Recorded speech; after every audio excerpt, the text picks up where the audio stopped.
Mhm. Okay. Um, Good evening, everybody. Today we will be doing vectors in 2D. That's the topic that we'll be focusing on. Before we dwell into it or get that much into it, I wanted us to go first over our terminology.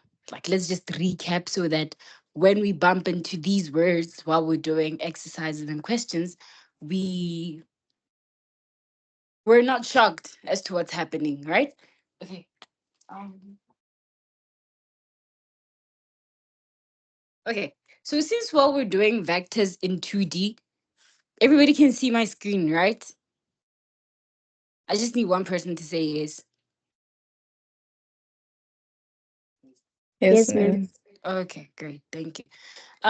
Since while we're doing vectors in 2D, we firstly want to know what are vectors.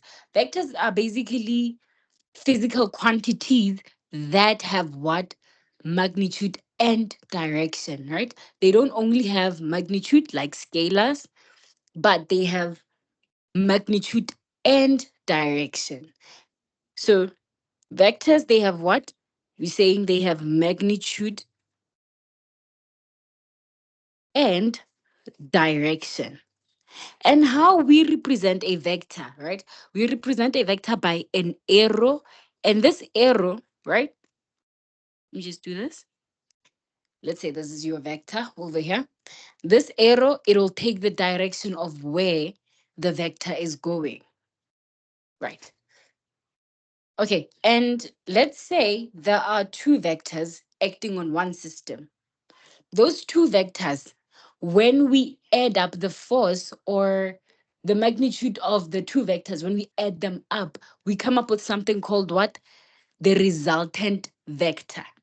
A resultant vector is basically the sum of the effects of the two individual vectors. So if we were to have a vector acting in that way, and we have another vector acting in that way, when we add them together, whatever it is, so if we say VA plus VB, what we get over here will be what we call VR, which is the resultant vector. You guys get that, right? Yes, ma'am. Okay. And we have um, two different ways of representing our vectors, right? One method, it's called, okay. One method, it's called the head. Wait, how do I write head? Head to tail method. Yeah, sorry. Head to tail method. Over here, we're going to have what? The tail to tail method. So these are the two different ways in which we can represent what? The VR. This is the resultant vector, right? Okay, so let's say I'm going to give you a scenario, right? Let's say, Hmm, okay, I think before we get into the scenario thing, let me just show you how both the head to tail method and the tail to tail method can be represented, right?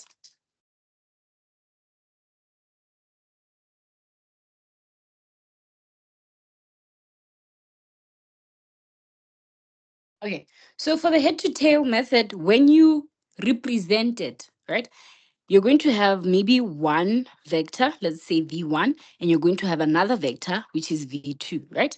Now let's illustrate them using what? Head to tail.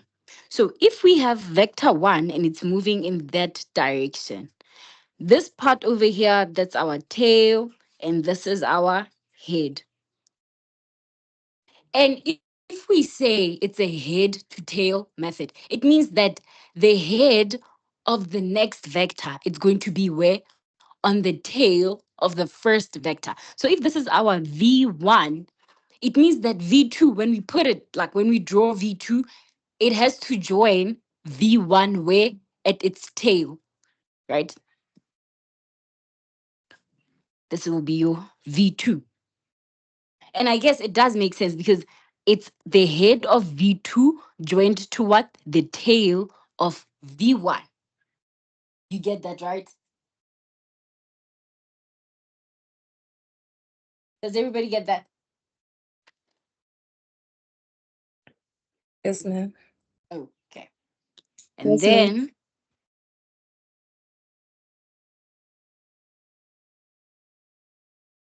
okay. And then, let me look for another color. And then, remember I said this would be your V2 and this is going to be what? Your V1. In order to show your VR, this is how you're going to show your VR. Your VR will go from the tail of the last vector to the head of the first vector, right?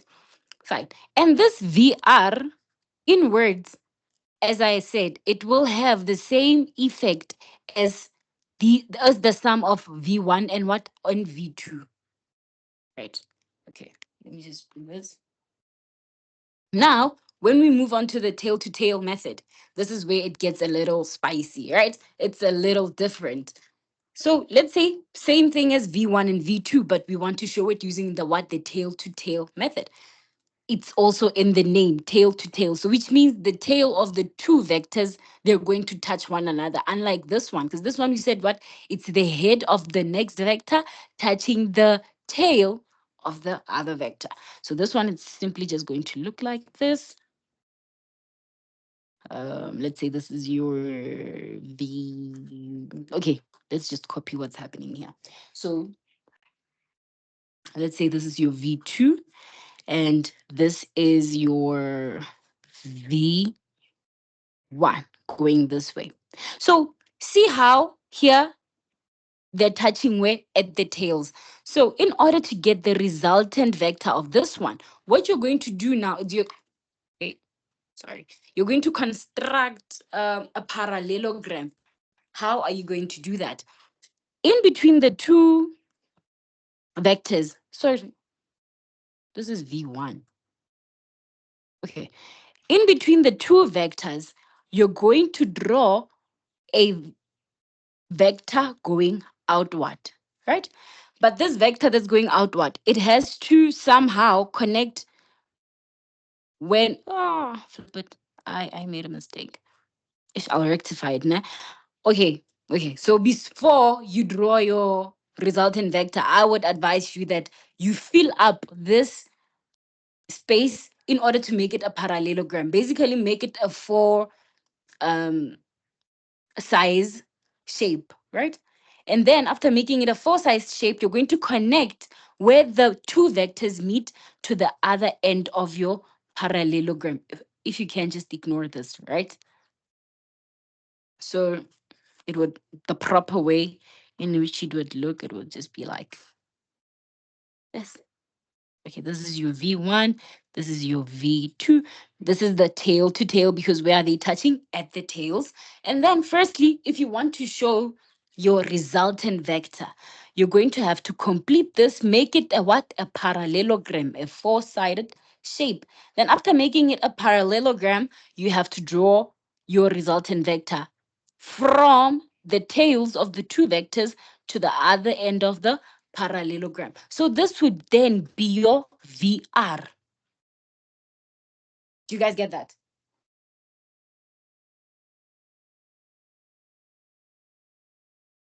Wait, ma'am, can I ask, Okay, you may ask. without without making the parallelogram, can you still just make draw VR?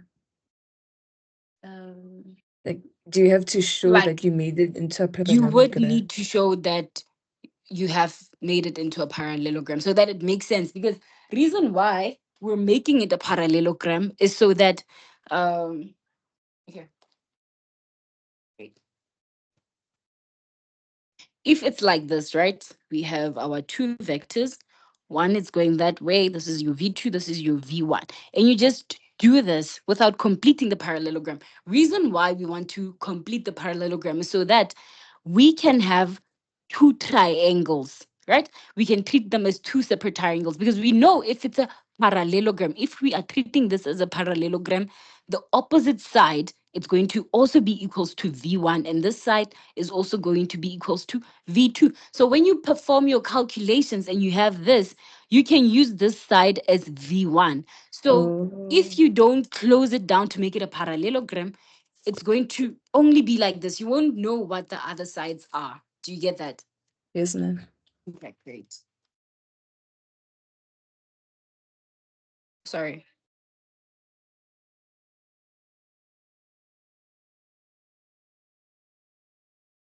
Okay.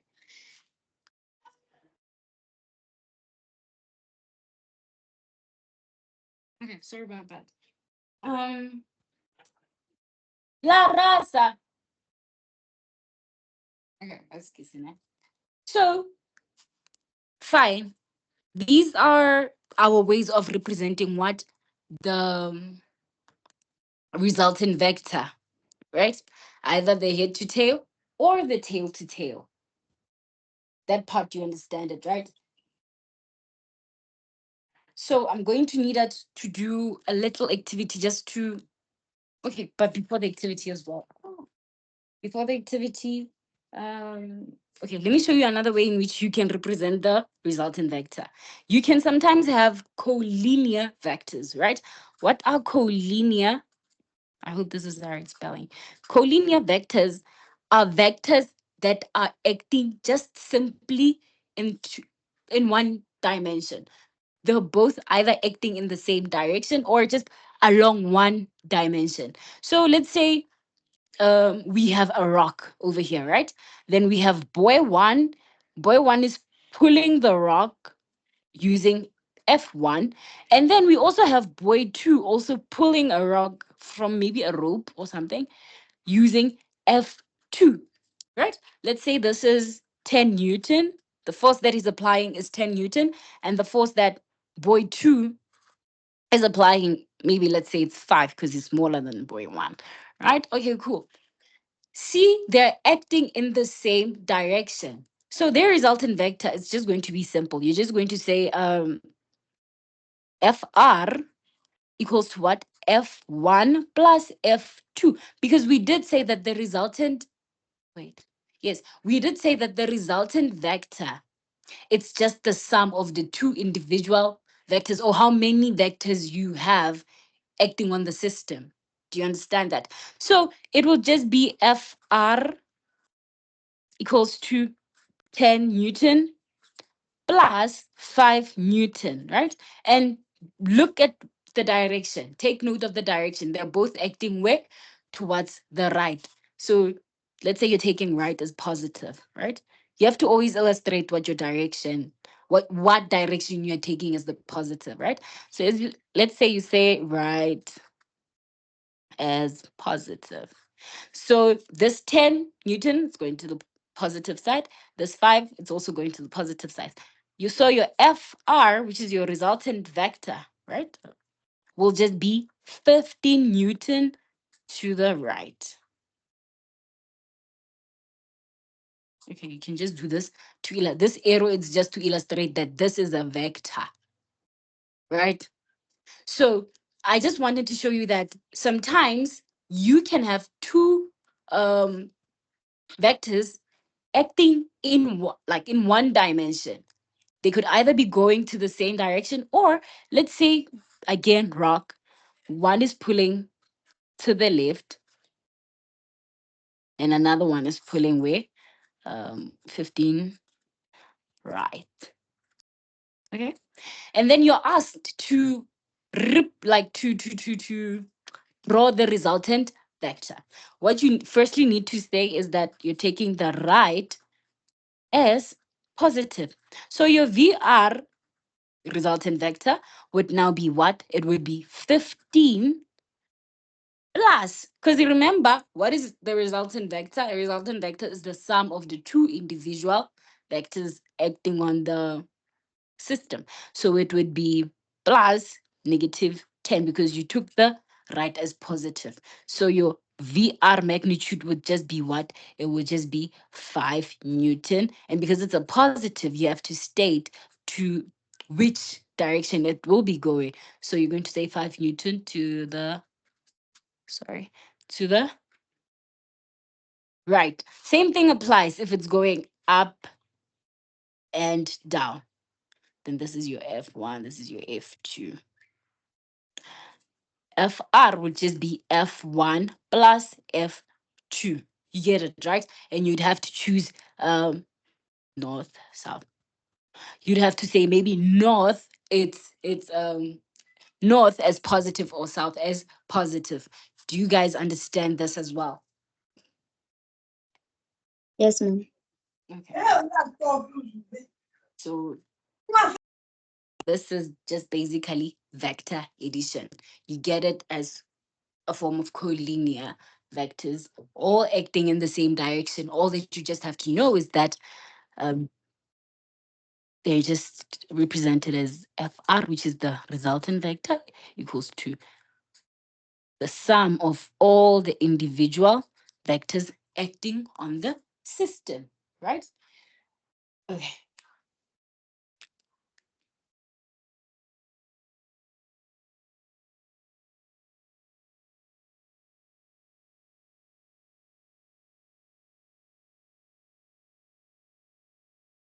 Okay. And then we have um, three different ways of explaining how a vector is positioned on a Cartesian plane, right?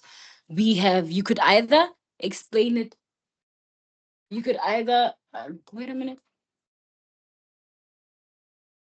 you could either explain it by using the bearing method or what's the other one? Cartesian plane.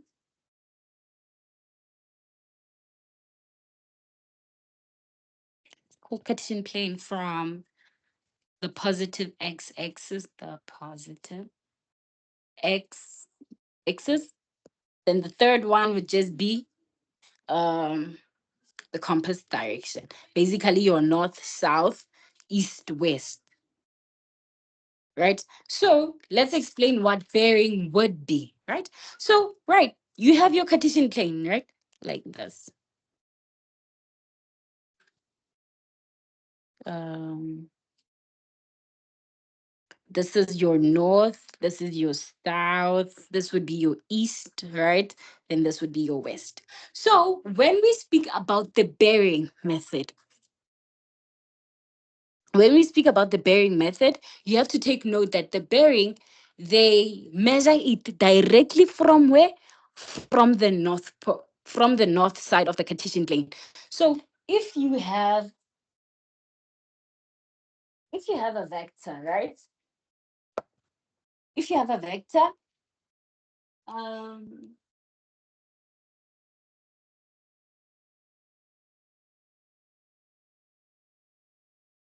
eh, if you have a vector and it has been shown like this is FA equals to, this is just FA equals to 10 Newton, right? And then the angle here, they give us that this angle over here, it's just 30, right?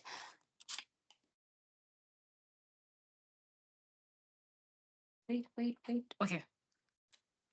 Remember I said with the bearing method, we measure from where? From the north. So our reference point, it's the north. So if you're going to look at this force that's being applied over here, you have to look at it from where? From the north. As much as it's 30 degrees elevated from the east, we're not taking reference point from the east. We're looking at it from the north. So when you look at this 10 Newton force, right, you have to ask yourself, so this 10 Newton force, when I look at it and I'm from the north, how further apart is it? Like, how further away is it from me? And bear in mind, this is a 90-degree angle, right? If this is 30, you're just going to say 90 minus. This will be what? This will be 60. This will be 60 degrees, right? So if you're standing at north, if you're here, and you're looking at this F applied, right? If you're looking at it, you will be able to tell that this is 60 degrees away from the north. I mean, yeah, sure, the angle between um the F applied and the east, it's 30, but with bearing we focus on how further the F applied is from the north. That's how the bearing method works. So now, sorry, if they give you this force and they say you should um, tell its position with regards to the bearing method, this is what you're going to say. Yes, we're going to say that this is a 10 Newton force, right? This is Fa equals to 10 Newton. Bearing of 60 degrees. You guys understand? You're just going to say this is a force applied of 10 Newton, bearing of 60 degrees. Like you took the angle that was, you took the angle from the North Pole. Do you guys get this? Do you guys understand? Yes, ma'am. Okay, let's then do another example. Brrrr.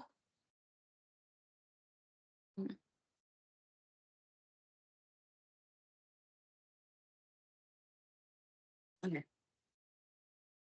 Mm,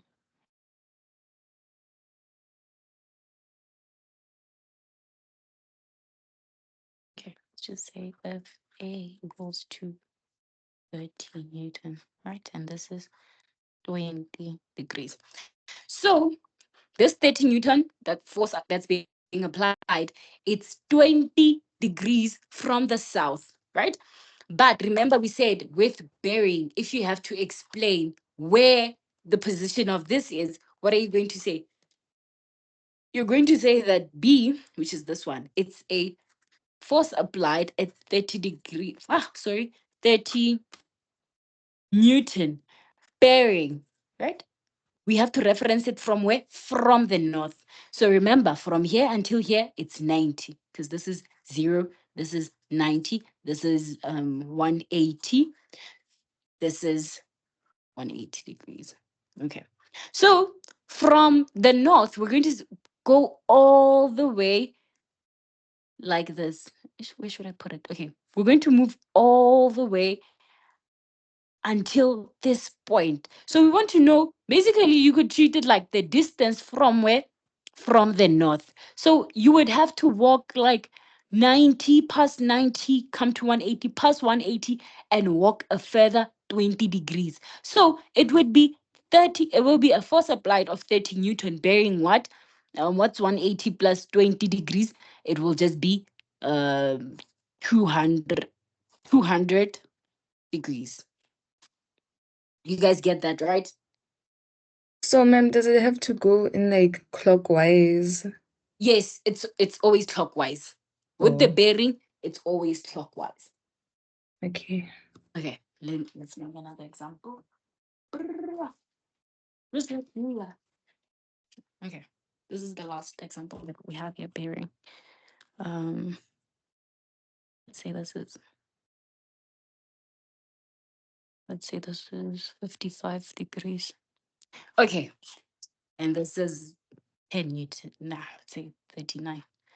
39 F equals to 39. Okay, so now they ask us to, this will be C.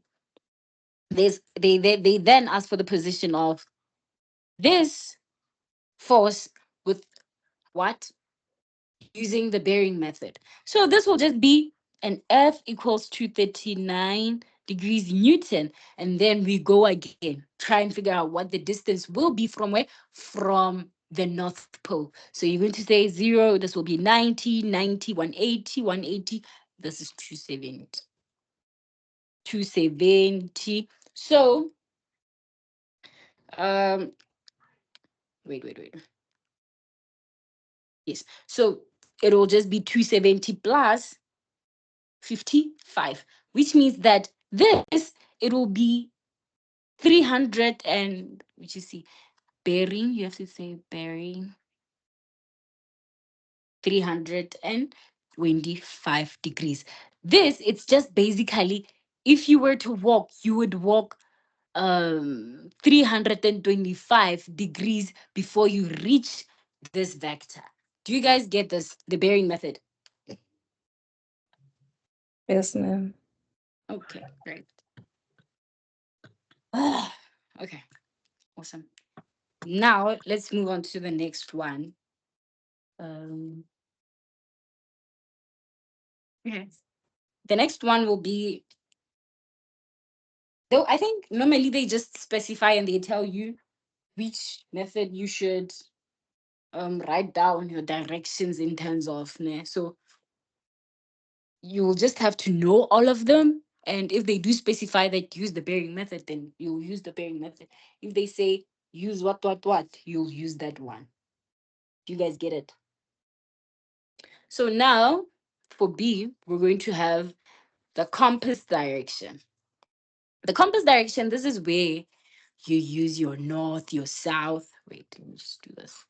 Your north, your south, your east, and your west. You have to reference the position of your vector on the Cartesian plane using the north, the south, the north, the south, the east, and the west. So you could have a vector and it's over like here.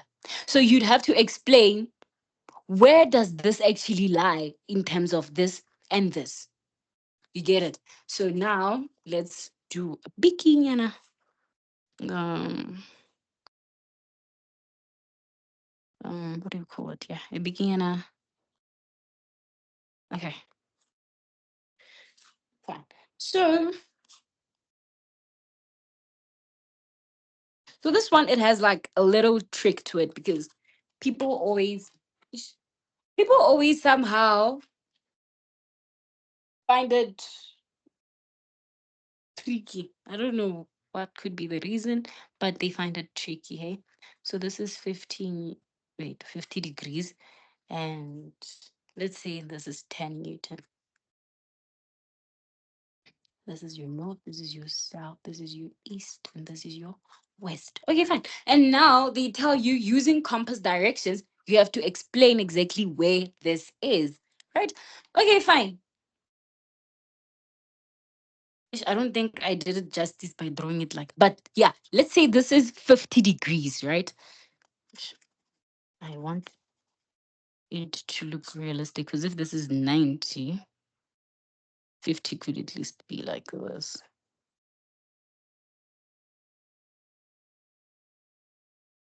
Okay, so if this is 50, right? It means that this section over here, it will be what? It will be 40 degrees, right? So, but this is the one that we're given. No, this is just for our own understanding. We have to try and make sense of this so that we can be able to tell the direction of this force and where it is on the Cartesian plane, right? So, okay, pay attention. Ne? If it's 50 degrees between the vector and the North Pole, right? It means we have 40 from the east to the vector.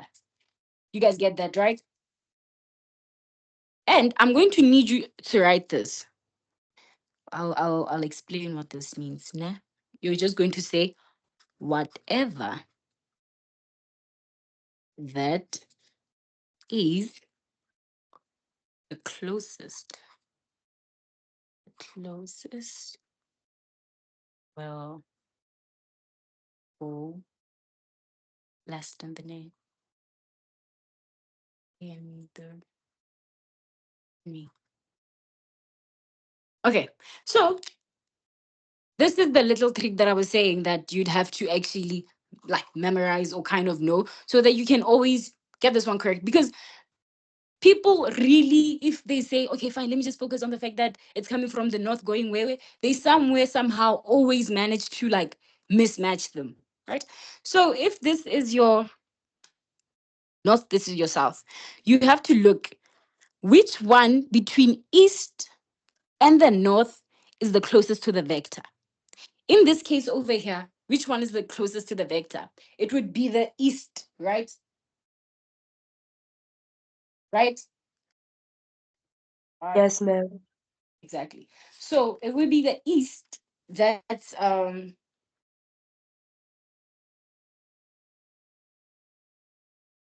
will be the east, sorry. It will be the east that's closest to what? That's closest to the vector. And remember, in this statement, what did I say? Whatever that is the closest to the vector will go last in the name. So this is going to be 10 Newton. Remember, whatever that is closest to the vector will go last in the name. So this will be 10 Newton. What is this? This is north, né? North of E. This is east. This will be north of east. Nah, just hold on to that. Nah, just very much hold on to that. I want us to do another example.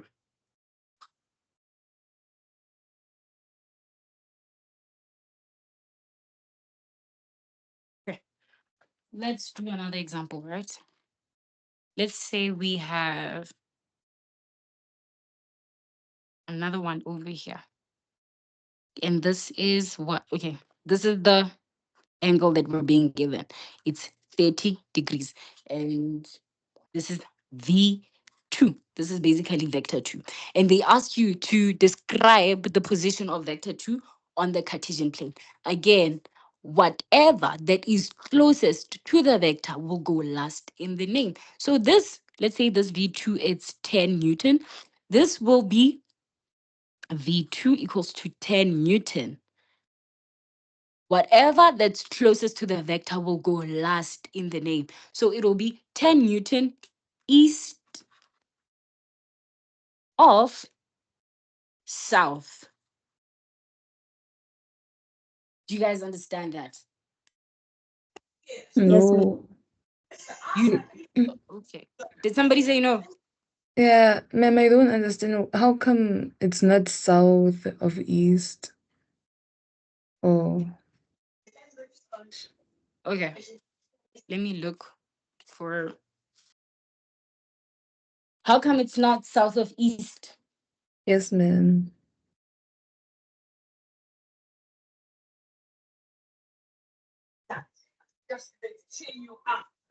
You mean this one? Yes. Okay, wait. Let me try and like. Wait, nah. Give me a second. Mm,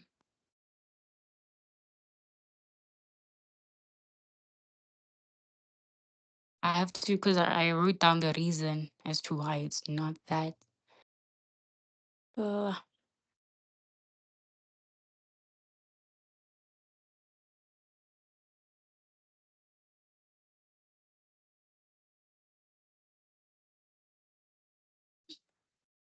wait.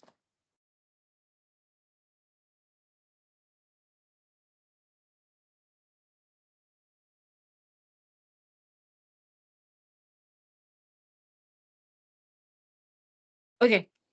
So okay, this is how they explained it nah, in the book.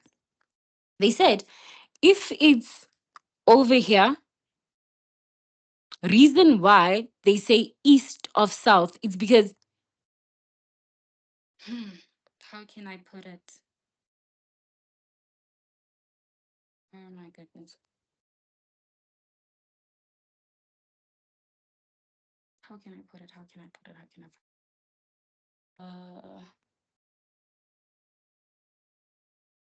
okay. Okay, fine. Let's look at it like this. Nah. If this is your this is where it lies, right? Hi. Ma'am, yes. I think your screen is. Oh, never mind. Okay. So as I was saying, I'm trying to look for the reason. Kind of, I don't remember what the reason was. Um, I think they said that if this is the south, right?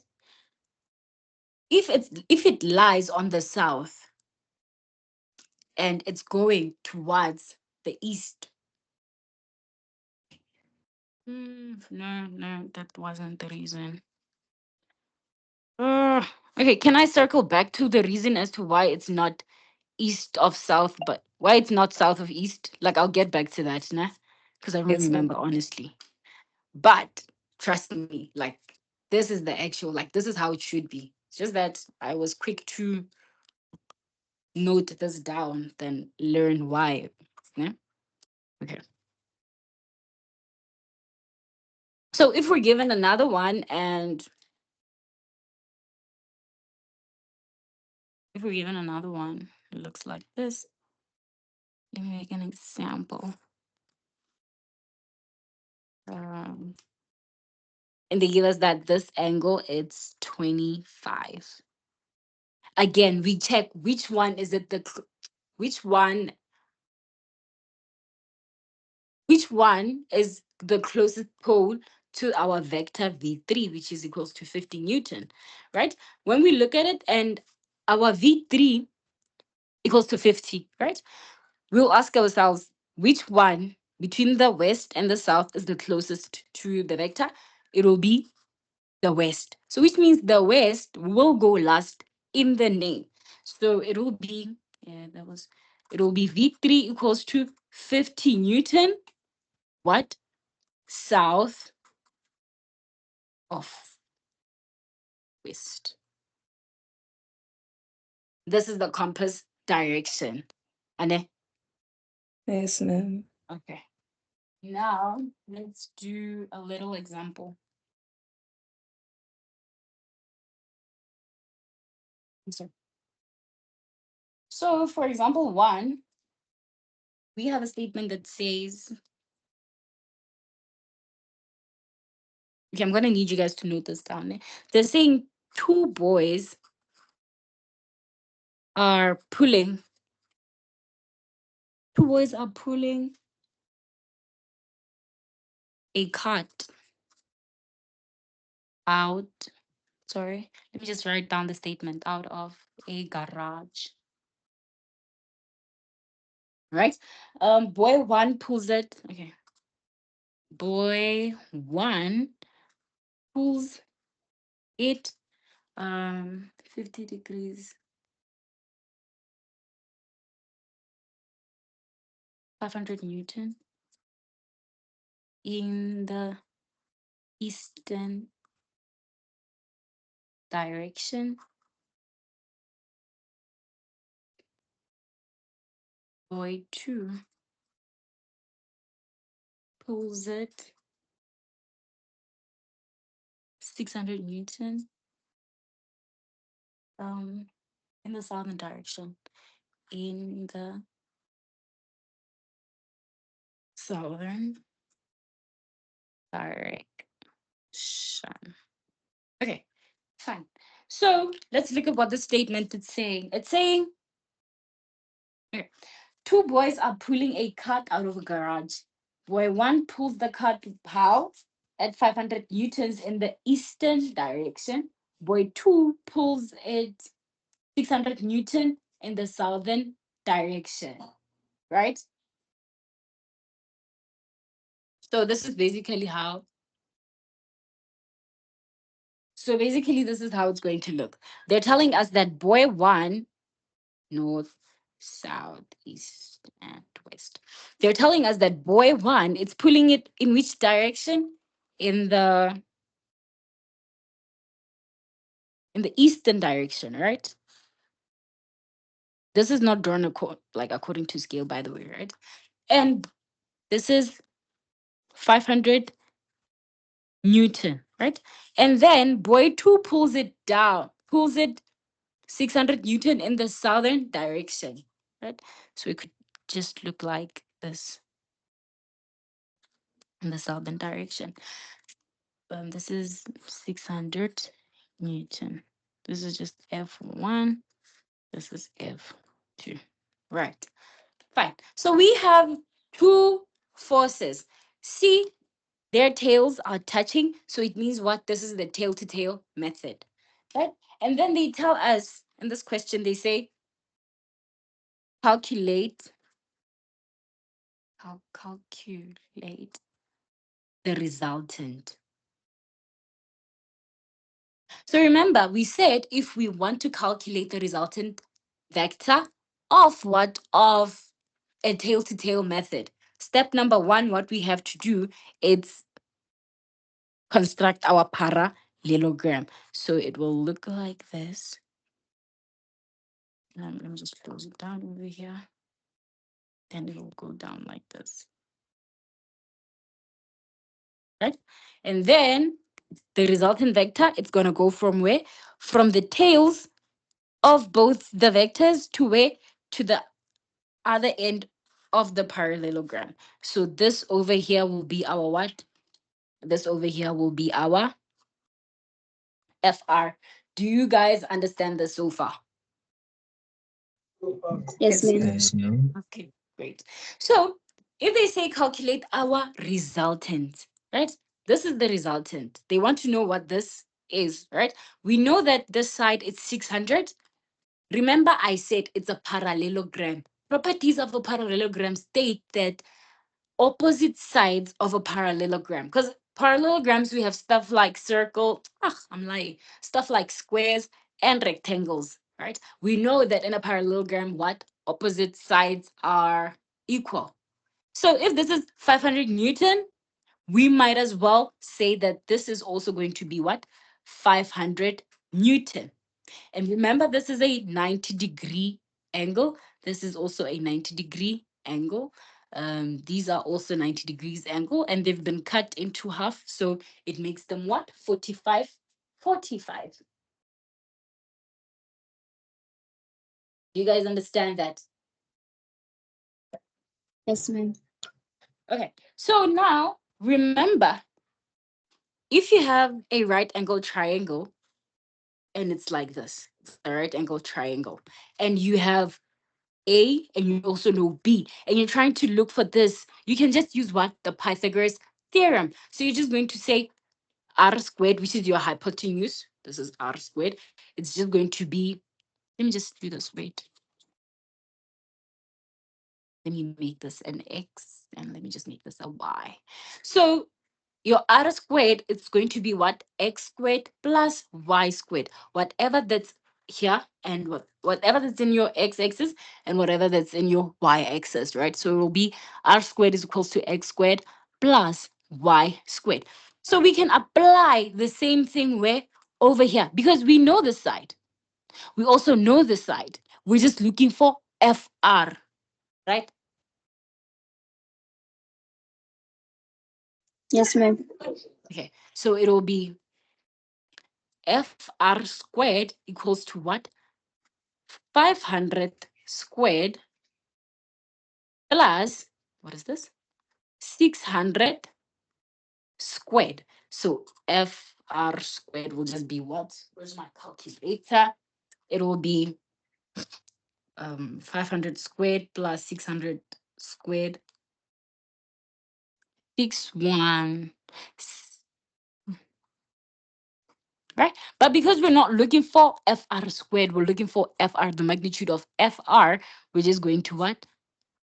Put a square root over both of them. So it will, we're going to say, therefore, FR will be equals to what? It will be 781, comma 02 Newton. Is everybody getting this? Yes, ma'am. Okay. So this will just be 781, comma 02 Newton, right? So you're not yet done. Because remember, we said this is a what? It's a vector. It has magnitude and it also has what? It also has direction, not just magnitude, right? So this is how it's going to go now.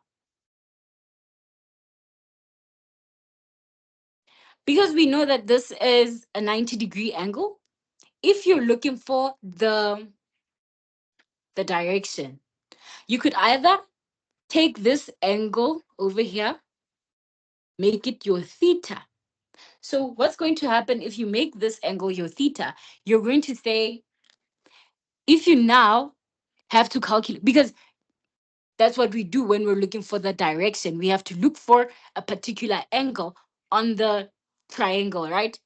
I'm going to first start off with this one, then we'll do this one, yeah, after this one. So if you start with this one, you're going to look at this. If you want to calculate this, you're going to tap into your prig knowledge, right? We know so ta tua, right? So if we look at this angle over here, we have the opposite of this angle and we also have the adjacent. So we have the opposite and the adjacent. So um which one are we going to use between sine, cos, and tan? We're going to use what? Tan, because we know the opposite and we also know the adjacent, right? So it's going to be tan theta equals to, what is the opposite? It's 500 divided by 600, right?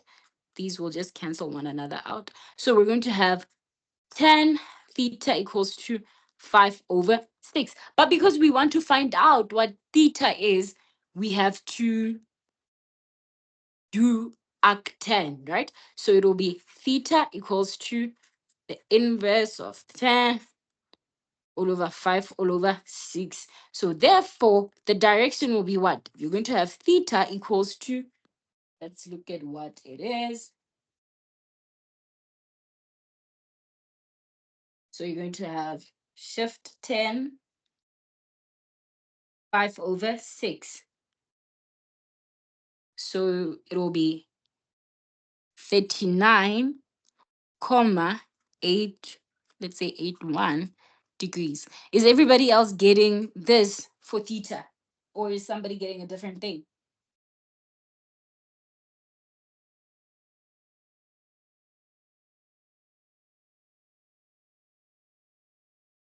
Is Did you guys get this for your angle? Can somebody do it quickly, ne? And then just tell me if you're getting this, because I don't want to be here doing wrong calculations, please. And then it's the same. You're getting It's the the same thing. same. Yes, ma'am. Okay.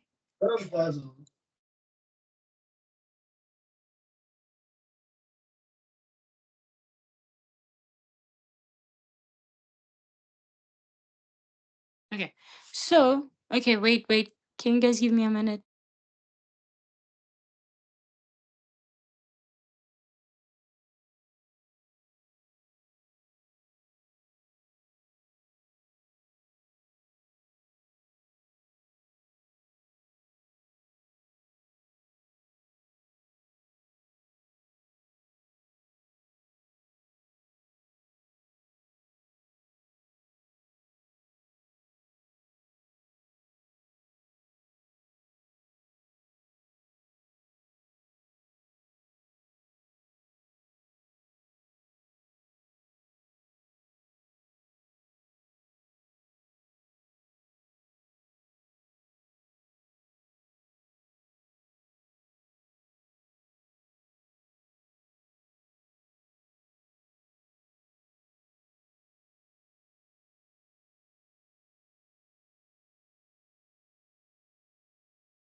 Okay.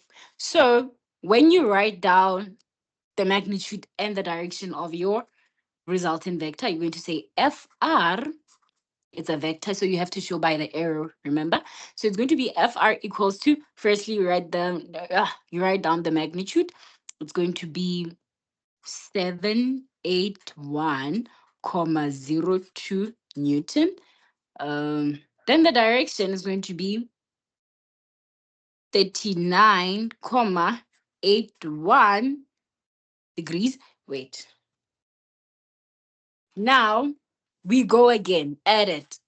So we know that this angle, what's this angle? We know that this angle is 39. Let me not use this. We know that that angle is We know that the angle over here it's 39 comma 81, right? So if we draw, wait, no. If we draw over here, right? If we had a Cartesian plane over here, this would be your north, your south, your, what is the downward one? No, no, I'm lying. This would be the south. This would be the east. Then this would be the west. So it means that from here to this vector, the resultant vector, it's 39,81.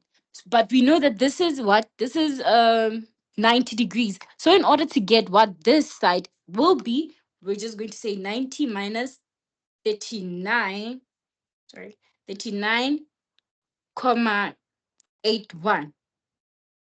So this section over here, it will be 50. You can check with your calculator. It will be, ah, wait, 50 comma 19, right? Remember that. So this is what 50 comma 19, because this is a 90-degree angle. Now we remember we said that this is north, this is south, this is east, this is west. And remember, in the name, we said whichever one that is the closest to the vector will go what? Last in the name, right? So, wait, we said whichever one that is the closest to the vector will go last in the name. So, which one between our south and our east is the closest to the vector? It's the south, because to go from the south to the vector, it's just 39,81. But to go from the vector to the south, it's just what? 50, it's 50,19. So which means it's more going from that way than this way over here. So then the direction, it will be what? I'll be 39,81 degrees. We said the closest one goes last in the name. So it will be south. Wait, is this south? No, no, no. This is east. Sorry, I'm messing this up. This will be east of south. Do you guys get this? Like, wait, before I even say, do you guys get this? Do you guys understand, like, from this point, like how we got the FR, this Pythagoras thing? Yes, ma'am. Yes, ma'am. Okay. Then do you guys Yes, ma'am. understand why we had to use tan theta to get our direction angle instead of using sine or cos? You guys understand why we had to particularly use 10, right? Yes, ma'am. Yes, So ma'am. so if it's yes for those two parts, it means you understand where these two things come from, right? Yes, ma'am. Then do you guys, okay, I know it's a little shabby, but do you guys understand where this comes from as well Yes, ma'am. using this?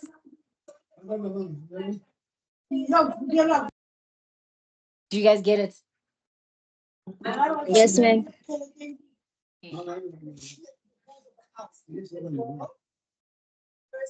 No, wait. Yeah, yeah, yeah. Okay, sorry. No, I thought I made a mistake. I didn't make any mistake. Okay, so yeah. Somebody should remind me to send these to the group. Now let me just say one.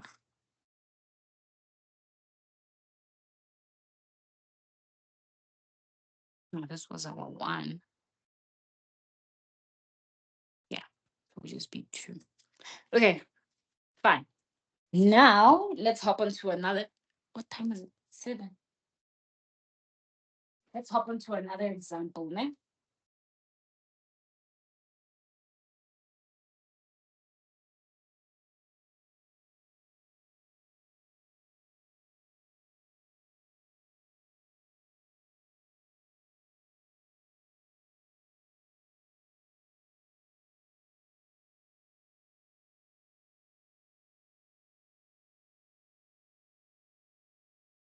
Okay. So now, sorry.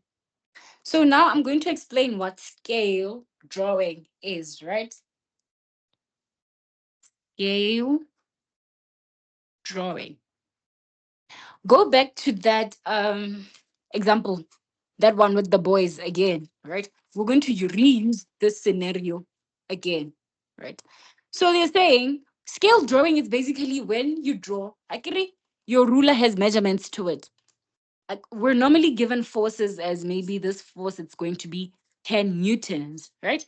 You have to allocate maybe 1 newton will be either equals to 1 centimeter, or you have to say 1 newton will be equals to 1 millimeter. It depends which one maybe you want to use, but this is what scale drawing is basically: assigning your like assigning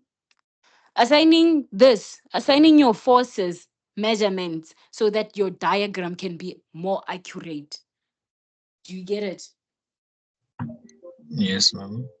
Okay, great. So now let's use this boys situation again. Remember they said boy 1 pulls it 500 newton in the eastern direction, boy 2 pulls it where 600 in the southern direction.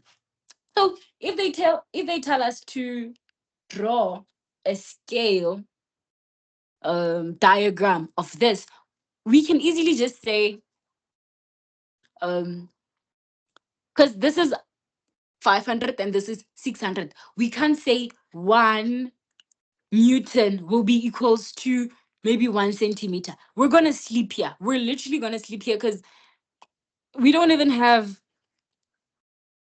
let me see, we don't even have 500 centimeters on our rulers, so we're just going to take time. So you should allocate a more sensible according to you look at your scenario, right? These are multiples of 100. We can say maybe 1 centimeter equals to 100 newton. I mean, this makes more sense. You won't have to take time plotting your thing, right? So now let's let's draw.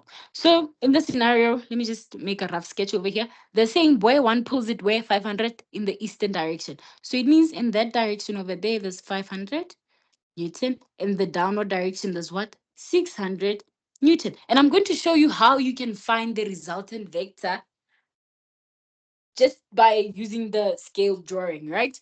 So you go to your ruler. Remember we said, wait, just a minute. We said 1 centimeter equals to what? 100 Newton. So it means that if we have 500 Newton, like boy 1, it's just going to be what? 5 centimeters um east, right? So for this is boy 1. For boy 2, it'll be 600 Newton, right? So which means it'll be what? 6 centimeters. You guys get this, right? Yes, ma'am. Okay, great. So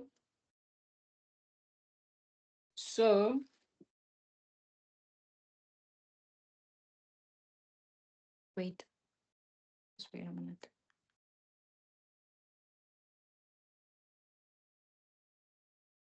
Okay. So we said that the 500 one, it'll be equals to 5 centimeters. You go to your ruler, you try and plot until 5 centimeters. This is where accuracy matters most, because it will help you be able to calculate your resultant vector.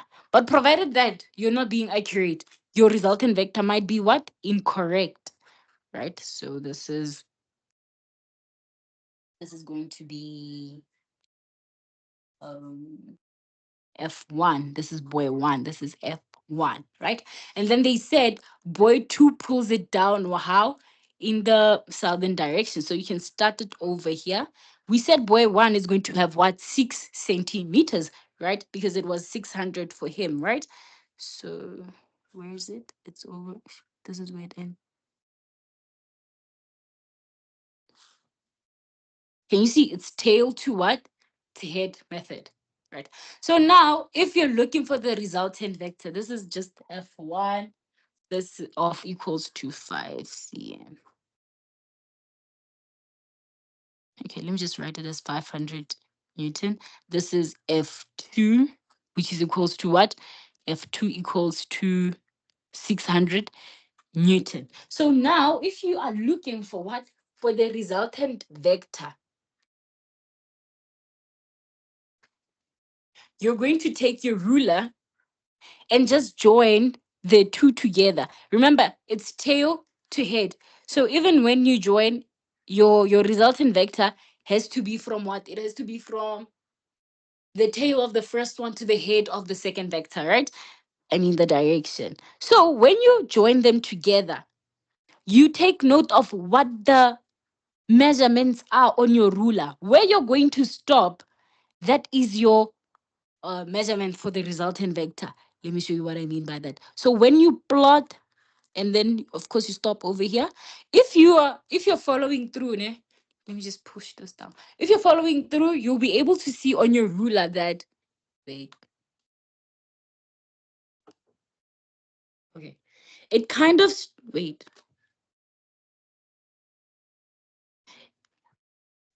It kind of stopped like around 5 comma, like let's say, no, this is not 5, this is 7. It kind of stopped around 7 comma like 8 or 7.9, but it's not directly an 8. So we can conclude that the measurement, wait,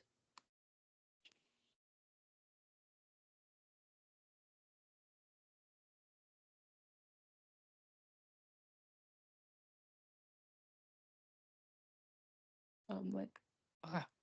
We can conclude that the measurement of FR by using the ruler, just the ruler, FR will be equals to 7.8 cm.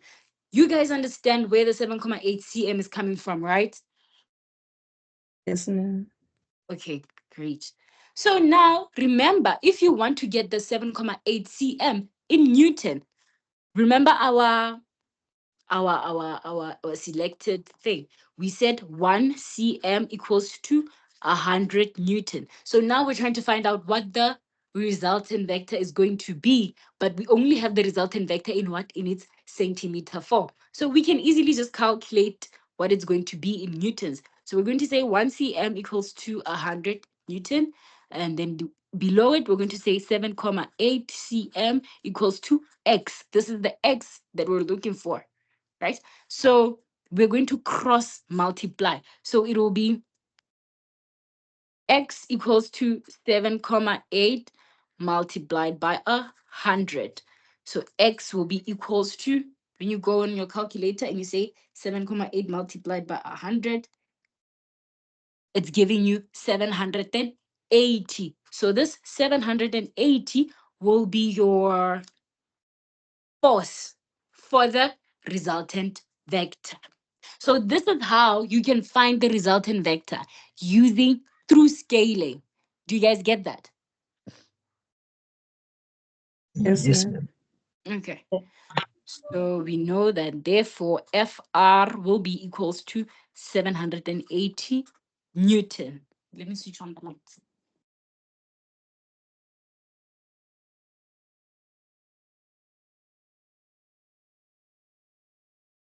You guys get that, ne? Yes, ma'am. Yes, ma'am. Okay, great. So let's do another one.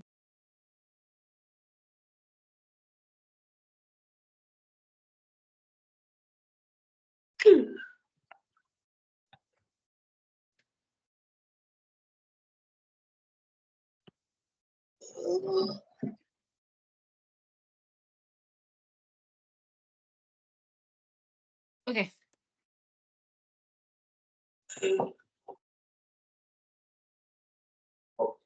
Yeah, done.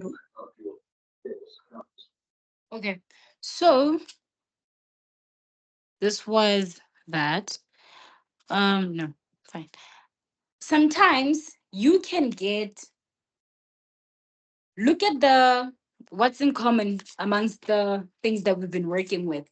They were either along on a Cartesian plane or they were at a 90-degree angle. So, which makes it easier to work with them, right? But now let's look at it if we're given two if we're given two forces and they're both acting at an angle, but they're not at 90 degrees, how would we solve that, right? So okay.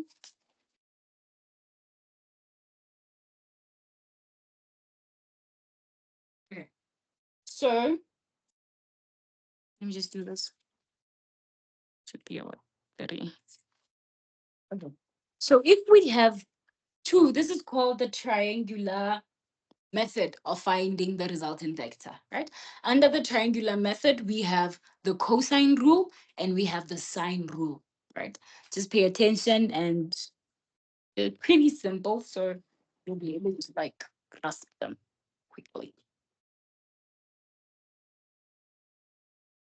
Let me just remove this thing.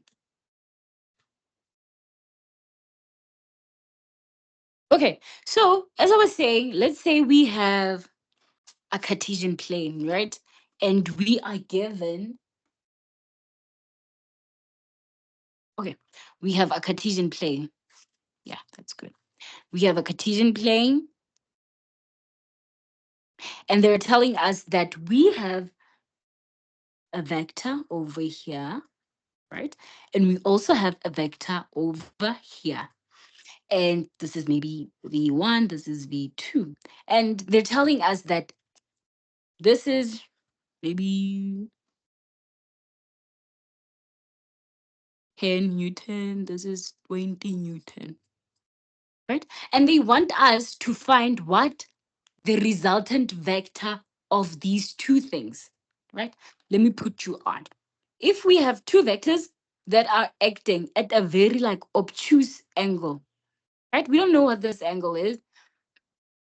And they're telling us they're not on a, okay, what I wanted to highlight and tell you is that they're not acting at the 90-degree angle. So in this case, we can't just put one going up and one going that way and just say we can use the Pythagoras theorem.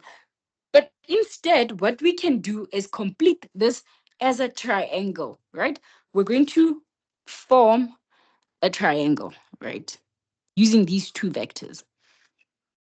We know that if this vector, if this is the vector and it's going that way, still we are using the head to tail method, right? And this is also a vector and it's going that way. Remember what we said about the head to tail method. The resultant vector will go from the tail of the very first vector to the head of the last vector. So, right? So our VR, what I'm basically doing, I'm redrawing these two vectors, right? And then I'm adding the resultant vector. This is what you can do if you have two vectors and they're not acting at the 90-degree angle. So this will be your V1, this will be your V2, this will be your resultant. So you might be wondering, okay, fine. Yeah, you might be wondering if all that I have, it's just this angle over here. Let's say this is theta, right? If all you have, it's this, and theta, how are you going to find the resultant vector? We have two ways in which we can find it. Ne? The first one, it's your cosine rule. The cosine. And how the cosine rule basically goes, ne? Pay attention. You're going to say, because you're trying to look for what? You're trying to calculate for the resultant vector. Wait. You're trying to calculate for the resultant vector, right? So this is how this method, the specific method would go. It's f, this is just the resultant vector, squared equals to, okay, wait, before anything else, let's label this. Let's say this is A and this is B. This is side A, this is side B. Ne? Bear in mind. the resultant vector squared, it will just be a squared plus b squared minus, this is the standard formula, minus 2ab multiplied by the cos of what? The cos of this theta over here. So this is the first way. This is the cosine. This is the cosine rule, right? Now, let's say you don't just have one. This is when we only have what? One angle and this angle, it's this angle over here. But let's say provided that we have this angle as well, and this is alpha. If this is alpha, um, okay, let's say this is A, this is B. Okay, wait. Screw this. Let me just draw another triangle. You guys understand this, ne? This is another method in which you can find the resultant vector if you have two vectors that are placed at an obtuse angle. So you know this obtuse angle, you know these. It will just be your resultant vector squared equals to this side, which in this case would be v1 squared plus v2 squared minus 2. You multiply your v1 and your v2 multiplied by the cos of this angle over here. You get that?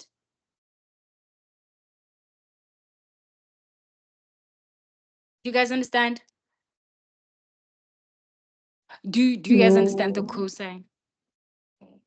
Okay. Phi. Let's say you have, wait.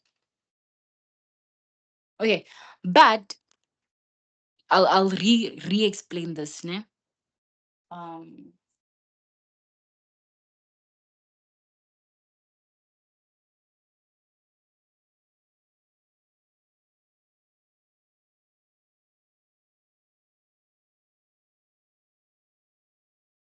okay. Okay.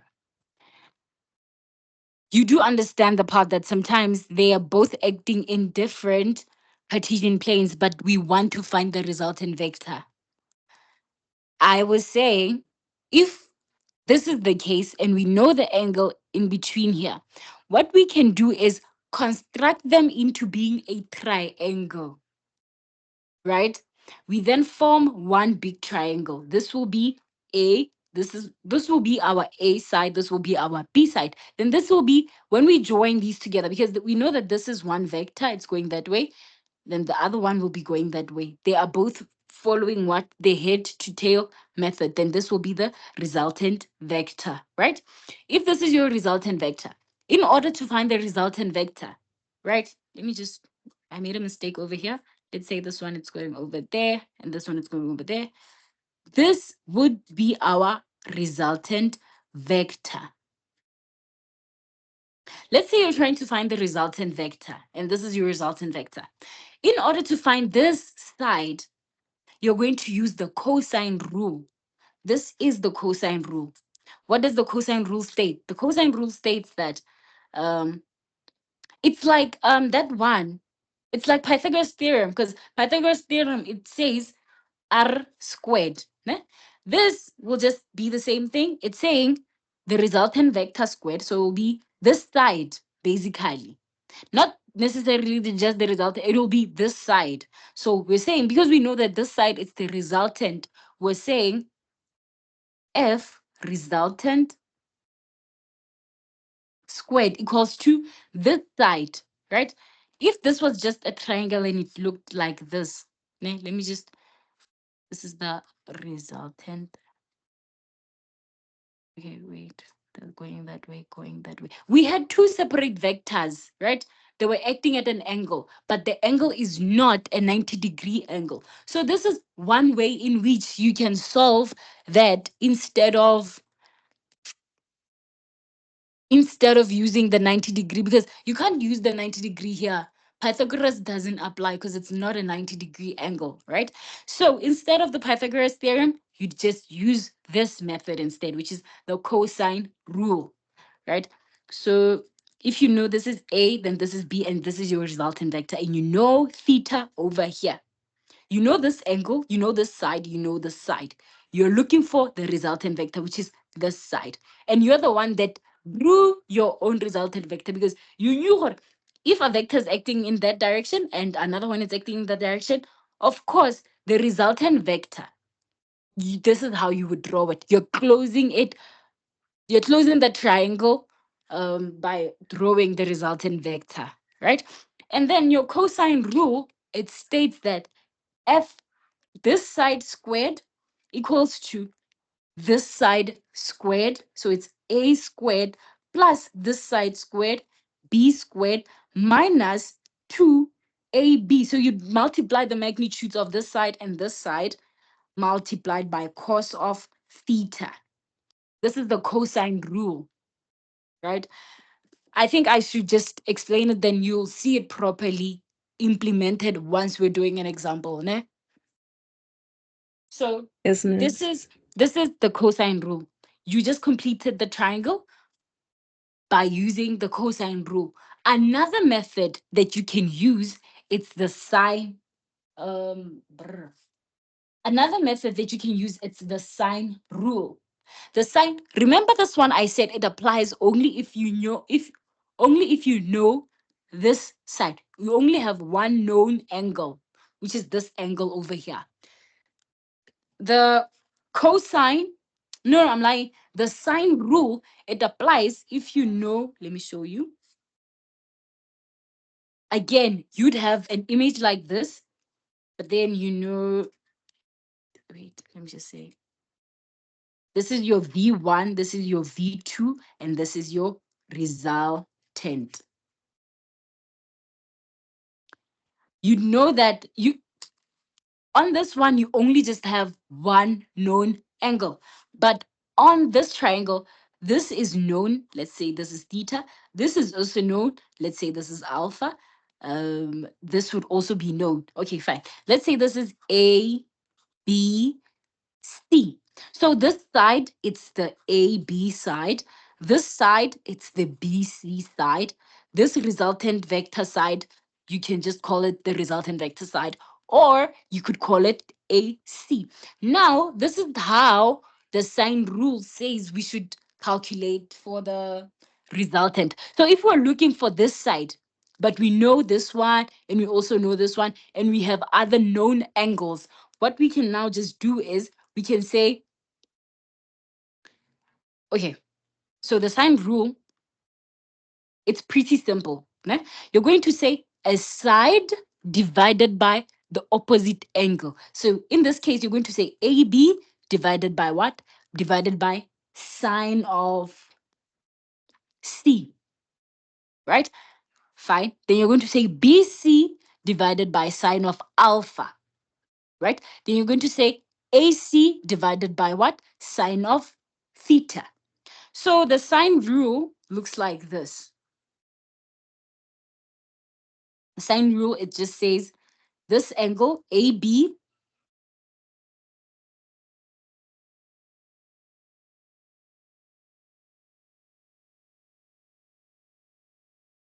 Sorry. Sorry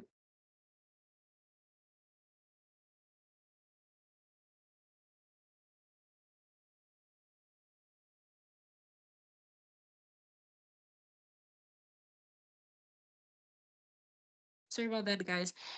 So as I was saying, if you have this angle and you also if you have this side, the AB side, it's a known magnitude. Let's say it's a 5, right?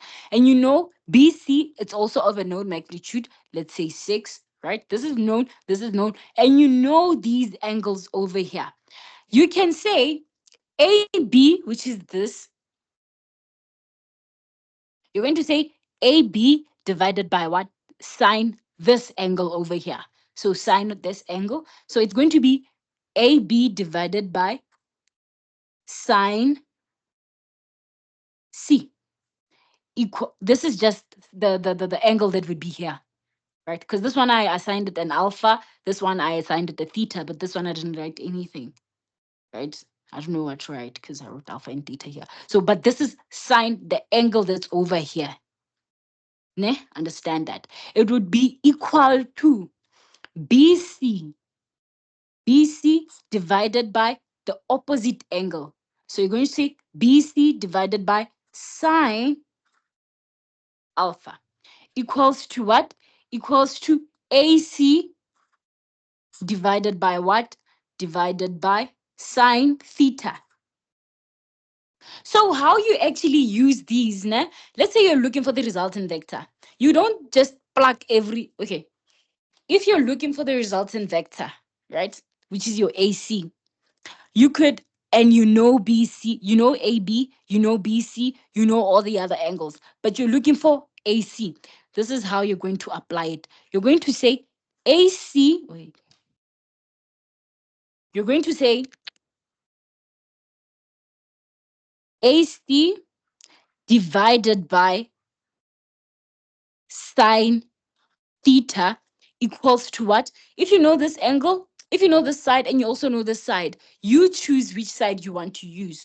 So for interest's sake, let's say we want to use AB. So it would be AC divided by sine theta is going to be equals to AB divided by, this is AB, AB divided by sine angle C, right? Then from these two, you'd be able to what? To cross multiply and get what your resultant vector, which is the AC side, would be, right? So now let's do a small example of that.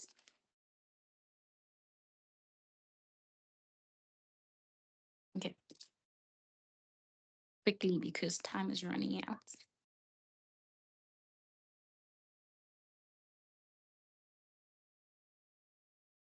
Okay, so we have an example here. They're saying there's two forces acting on an object. Two forces are acting on an object, right? F1 equals to 50 Newton and has a bearing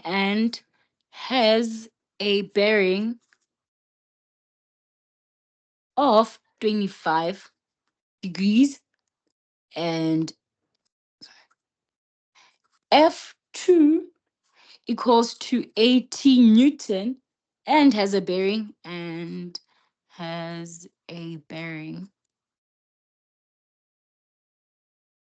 of 160 degrees. So, okay, fine. Let's plot what these forces would look like on a Cartesian plane. Ne? So they're telling us that F1, it's equals to what? 50 Newton, and it has a bearing. This is north, south, east, west. They're telling us that F1 has a magnitude of 50 degrees Newton and has a bearing of what? Of 25 degrees, right? Remember, we said if they say something has a bearing, it means that it's coming from what? From the north. And this 25, it's basically the angle between the force, the angle between the force and the north pole, right? So you would put it over here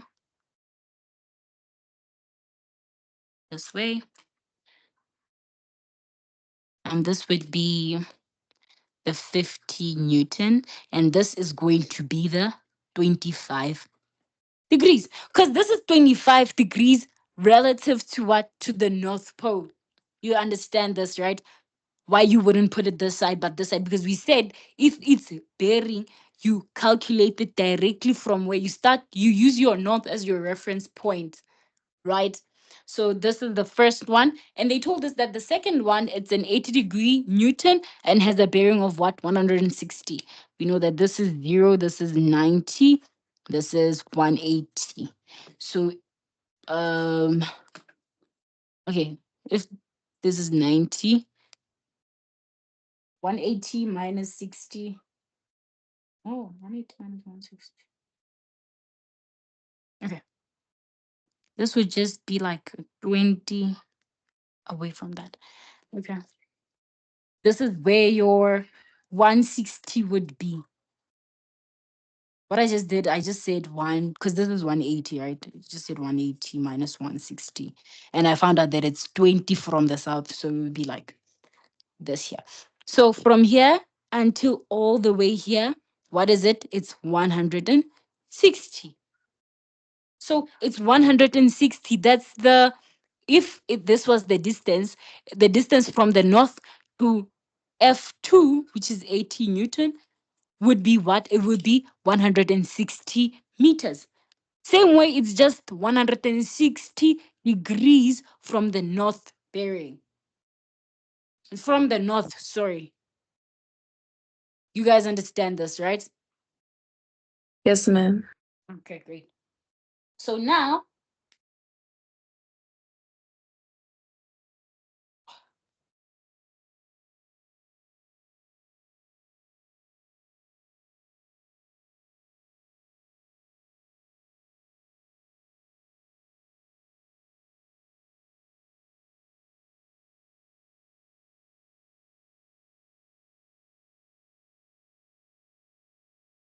okay.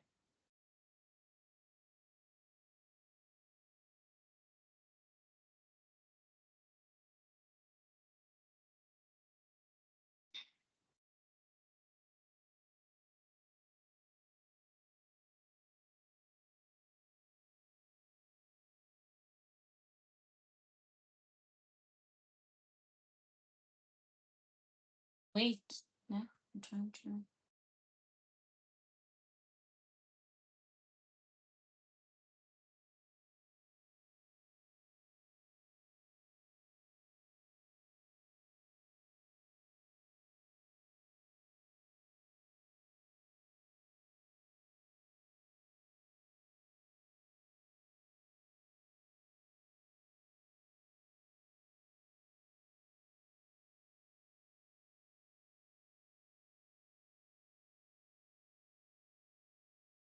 Okay, sorry, no. Fine. So they're telling us that this over here from F2 from the north bearing, it's what? It's 160. F1 from the north, it's what? It's 25, right? So now, if you were to plot these to find your, to try and find your resultant vector, this is how it's going to look, right? Okay, I hope I do it accurately.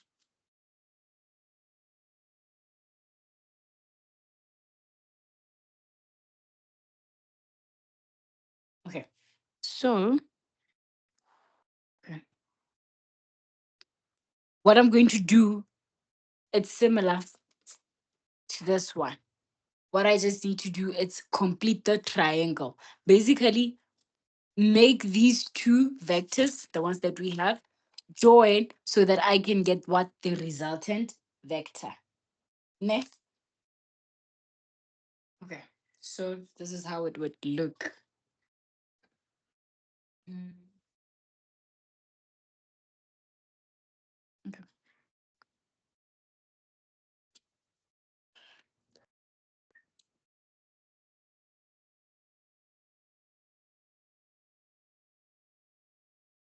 Mm,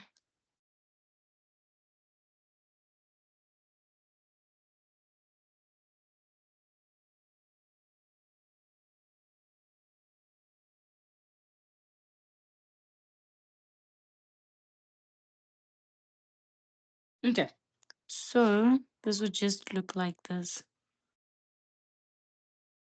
Okay, let me just draw this quickly. This is our Cartesian plane. Ne?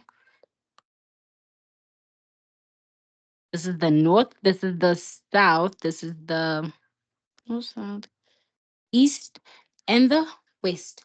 And we know that the bearing of the first one, it's where it's 25 Newton from what? It's 25 Newton from the north, right? So when you plot it down,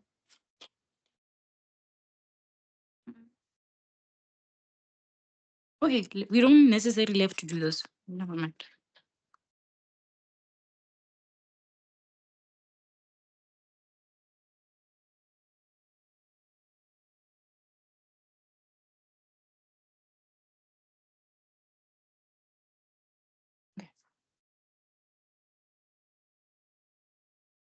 Please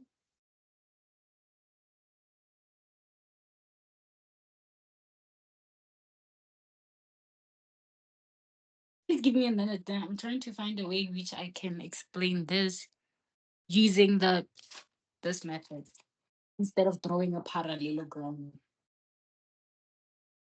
Hmm.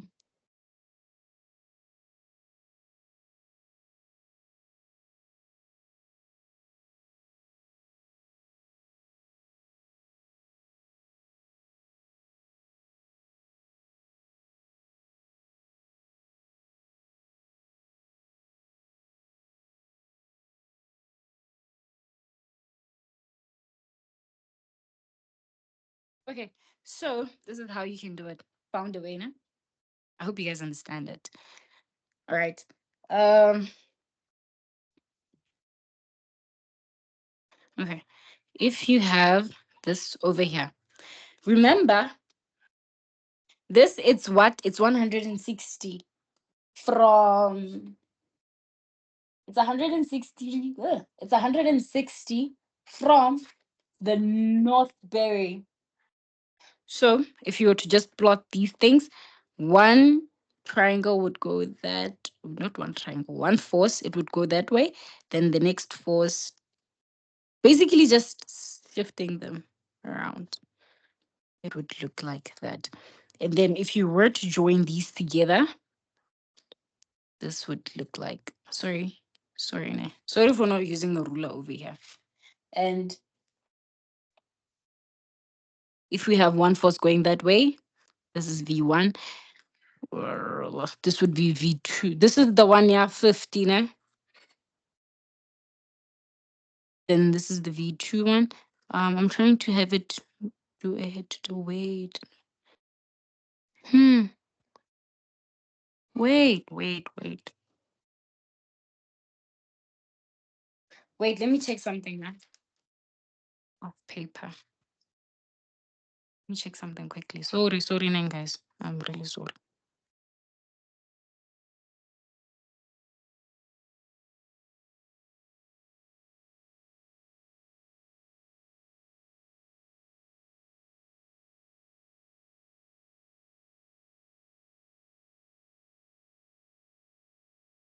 Mm, this would be what?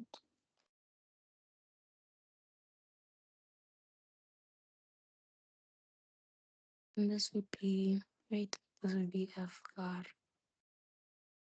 Um, this is F1. This is F2. Wait a minute. Bear with me.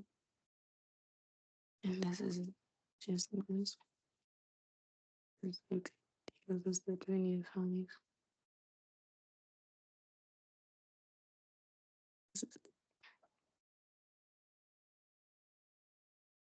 Oh yeah. Got it. Sorry that it took me that long to figure out what's happening. I'm really sorry. Things I'm doing these things in real life, in real time, so I don't get to practice them prior. So, okay, so we have this over here, right? I'm going to need you guys to, I hope you guys like either redo this or let me just put it like this. I'm not going to make it disappear completely. Fine. So now that we have a triangle and it looks like this. A Cartesian plane, sorry for saying triangle. It's a Cartesian plane and it looks like this. It's just, wait, let me not choose. I'll re-explain it if somebody doesn't understand it. Okay, it's my fault for taking long. It'll go that way. This is the 25 one. Remember, ne? Note that. Then this one, it'll be the 161. This will be the mm, this will be the 161. This was just 160 degrees, right? Fine. Remember that these are two vectors. They're all just going about their day. So because they're not already they're plotted, right? So because they're tail to tail, what do we have to do? we have to draw a parallelogram.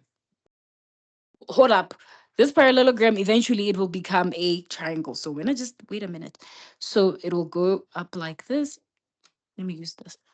So it will go up like this.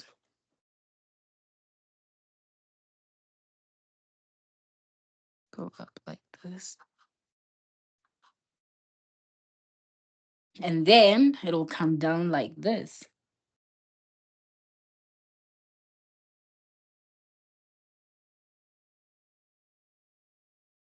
Okay.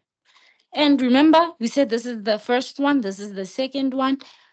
And when we are plotting a resultant vector on a tail to tail, the tail is going to start from where? From where the two vectors touch to the end of the parallelogram. So this would then now look like this. So this over here, what is this? This is your FR. This is what we are calculating for. Remember what we said about a parallelogram. We said opposite sides are equal. So this is equal to this is equal to this. They told us that this one, this one over here, it's what? It's 50 Newton. So meaning that this would be 50 Newton. And they told us that this it's 80 Newton, meaning that what? This would be what? It would be 80 Newton, right? But, but remember, from,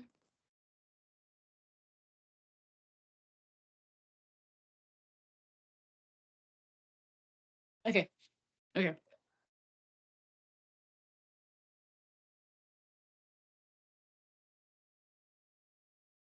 okay. So, sorry guys, the kids are also calling me. Okay, if this is 25, right, you're going to split this like this.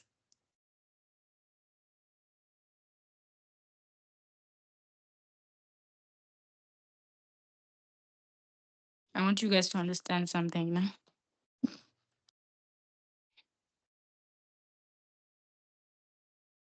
This is our north, this is our south, this is our east, and this is our west.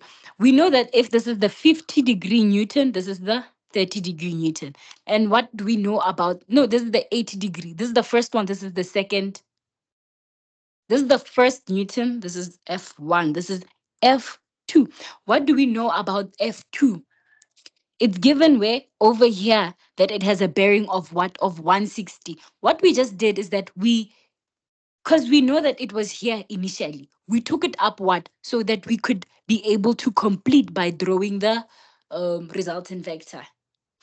Do you guys understand? Don't look at the north, south, east. I'll explain it. But you guys understand how we were able to recreate this by completing the parallelogram. Yes, ma'am. Okay, fine. That's number one. So they told us that the bearing from the north is what? It's 160. We have it, it's over here. So it means from the north until this point over here, it's 160 degrees. But if this is 160, it means that this point, it's what? It's 20 degrees. So over here, we will have 20 degrees instead of the 160. Do you guys understand that?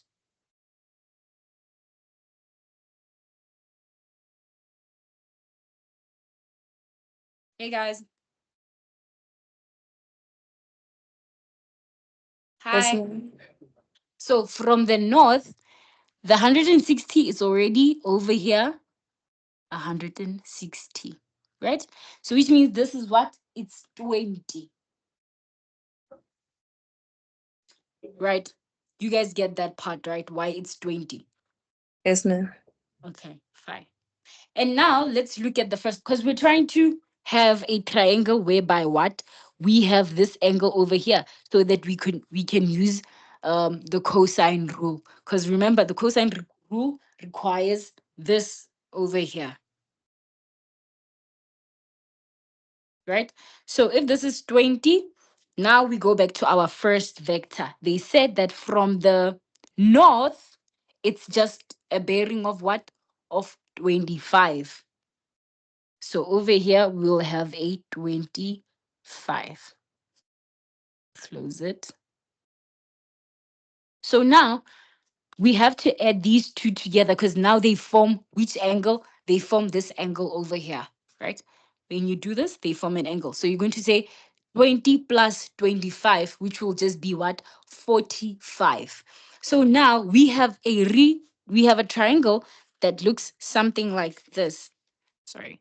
We have a triangle that looks something like this.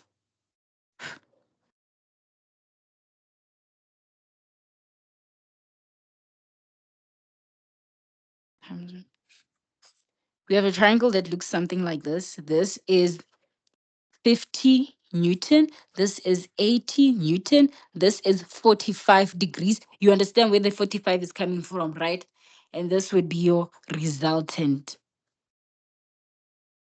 which we had to draw, right? Looked like this. You get that, nah? You guys, like, this is just me. This is just the polished version of this.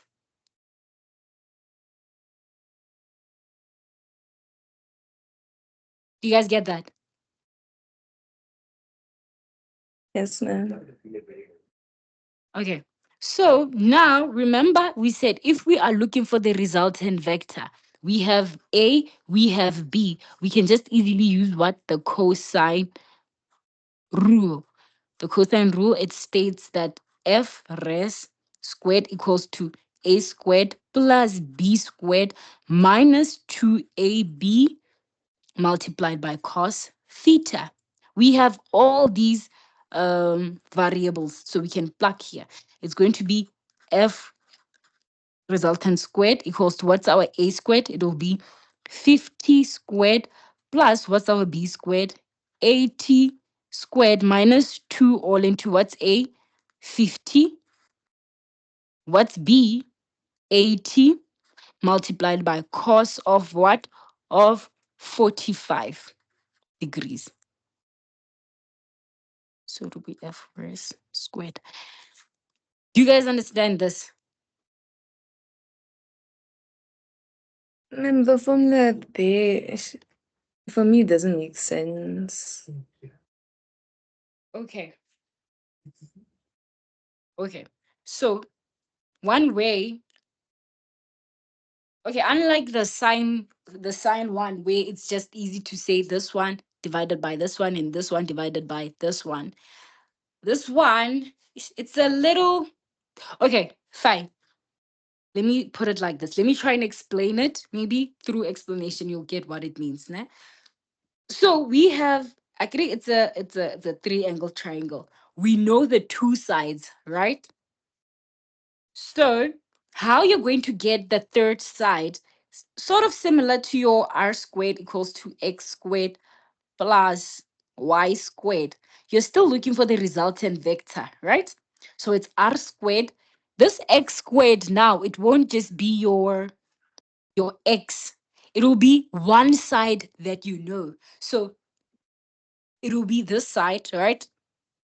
Plus this side. So it'll be the two known sides minus 2 multiplied by the magnitude of those sides. So it'll be minus 2 multiplied by, no, minus 2 and A, it'll be 50 multiplied by 80 multiplied by cos of theta. Theta will be this angle over here. It'll always be this angle over here, the angle that lies between A and B.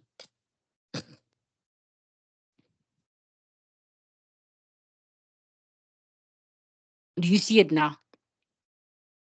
Yes, ma'am. Yeah, I don't know, but this one you just have to. I think the more you do it, the more you do it, the more you then understand. Not understand, but then be able to quickly recall how it goes, right? Compared to the sign one. So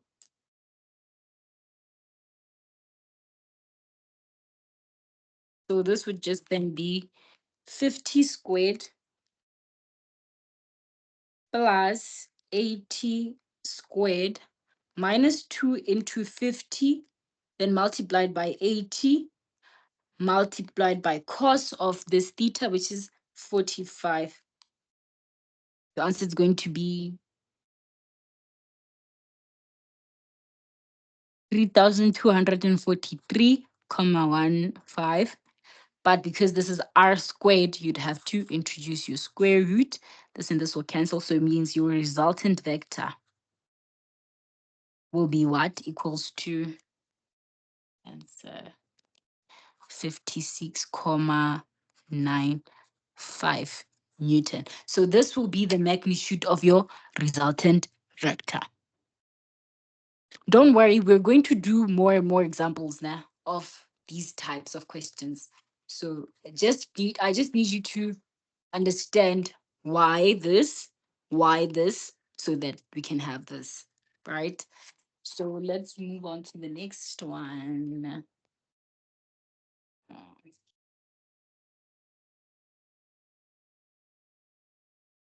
Okay, sometimes, right, we're given, same way over here, we're given these forces acting on a Cartesian plane at certain angles. They're not directly like upward.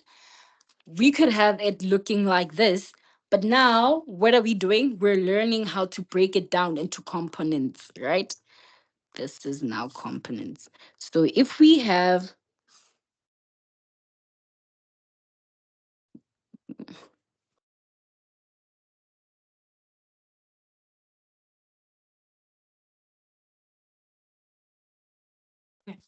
and then we have another one acting that way. Let's say this is 40 degrees, and this is what? 25 degrees. Right? So now, if we want to, now this is calculating resultant, resultant using the components. What we mean by components is that, see how we have one vector, let's say this is 50 Newton and this is 30 Newton. Like this one, it's a force, but we can break it into its components. What do we mean by that? I need you that whenever you see a vector and it looks like this, right? You should know that it was made of an Fy component that's going upward and an Fx component that is that way. So if it's just like, wait, guys, I'm coming.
Okay, I'm back. Sorry, Nat.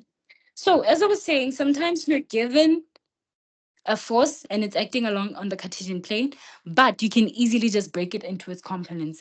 And what I was saying about forces that are like this 50 Newton one, you can break it into its Fx component and it's what? Fy component. Now, how do you get the Fx component? Fx, it'll just be what? Remember, if you have a 90-degree angle and it looks like this, right? And you have theta over here. Okay. Remember, so yeah, to okay, fine. If you have an angle over here, it's what? It's adjacent over hypotenuse. So it's your axis over what? Hypotenuse, right? So cos, it's your axis divided by the hypotenuse. I think this is how you're at hypotenuse. Now let's go what to the sine thing, right? Sine, what is it? It's opposite. If this is a Cartesian plane, what is this opposite? This is your y-axis, right? So it'll be opposite, which is your y-axis divided by the hypotenuse, right? So it'll be your y-axis divided by the hypotenuse. So I need you to understand this. When you're talking about the x-axis, you're talking what?